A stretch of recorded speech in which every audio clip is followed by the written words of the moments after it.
नमस्कार. स्वराज्याचे शिलेदार या आपल्या सर्वांच्या यूट्यूब चॅनलमध्ये पुन्हा एकदा सगळ्यांचं सहर्ष स्वागत. आजचा व्हिडिओ मी तुमच्यासाठी बनवतोय कारण ह्याचं तसंच आहे. खरं तर मुंबईमधील भ्याड हल्ल्याचा आपण सगळ्यांनी घडलेली घटना जे आपण सगळे साक्षीदार आहात त्याच्या उभ्या महाराष्ट्राने ही घटना पाहिलेली आहे. निरपराध आणि गरीब सामान्य जनतेला तुम्ही वेठीस धरता आणि इनोसंट जीव मारले जातात.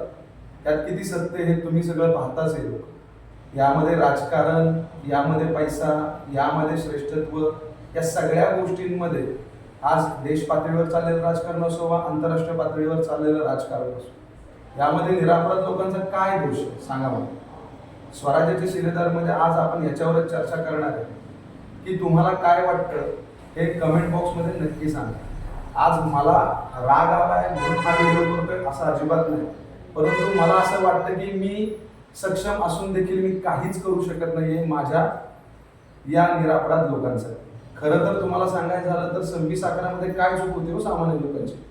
पश्चिम बंगालमध्ये झालेल्या हिंदूंच्या अत्याचाराविरोधात काय बोलाल तुम्ही, आणि या सगळ्यांचं विस्तव अजून विझलंही नाही तोपर्यंतच आज पुन्हा एकदा आपल्या सोशल मीडियावर, न्यूज चॅनलवर सगळीकडे या हल्ल्याच्या बातम्या आज दाखवल्या जातात. मला एक सांगा, याच्यामध्ये तुम्हाला काय वाटतंय कमेंटमध्ये करणारच आहात तुम्ही, परंतु मला आज जे वाटतं ते माझं मत व्यक्त करतो की भारत सरकारने याच्यावर कठोर पावलं उचलली पाहिजे आणि त्यांना त्यांच्याच भाषेत उत्तर दिली पाहिजे. कारण मरणारा माणूस हा कोणत्या जातीचा, कोणत्या पातीचा आहे हे आपण बघत नाही, परंतु आज झालेल्या हल्ल्यामध्ये माझ्या 40 वर्षाच्या कारकिर्दीत पहिल्यांदा असं मी पाहिलेलं आहे की मरणाऱ्या माणसाला विचारलं जातंय की तू आजाम पडलीस की नाहीस, तुला कलमा येतो की नाही, तू हिंदू आहेस का तू मुस्लिम आहेस, तू ख्रिश्चन आहेस का तू जैन आहेस.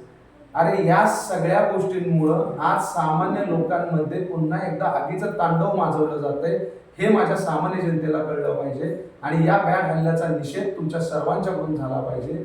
आणि यावर माझं एकच म्हणणं असेल की भारत सरकारने जशास तसं उत्तर दिलं पाहिजे.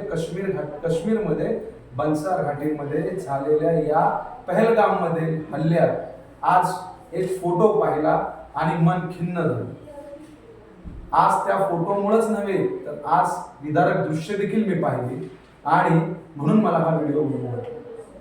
खरं तर आपल्या स्वराज्याच्या शिलेदारामध्ये अनेक काही प्रकारचे घडलेले ग्राउंड रिपोर्ट तुम्हाला सांगितले जातील. मग ते शैक्षणिक असू देत, राजकीय असू देत, सांस्कृतिक असू देत, अथवा तुम्हाला तर सगळ्यांना माहितीच आहे.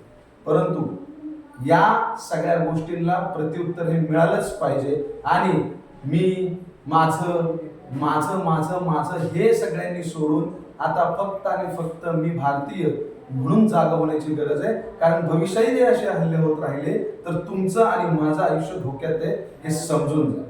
आणि म्हणूनच मी आज तुमच्या सगळ्यांच्या साक्षीनं हा व्हिडिओ एवढा व्हायरल करा की भारताला कळलं पाहिजे आणि आपल्या भारताचा हुकमी एक्का बाहेर काढून या सगळ्या नराधमांना त्यांच्याच भाषेत त्यांना उत्तर देण्याची वेळ आलेली आहे हे लक्षात ठेवा. स्वराज्याचे शिलेदार यामध्ये आज एवढंच. धन्यवाद. जय हिंद, जय महाराष्ट्र.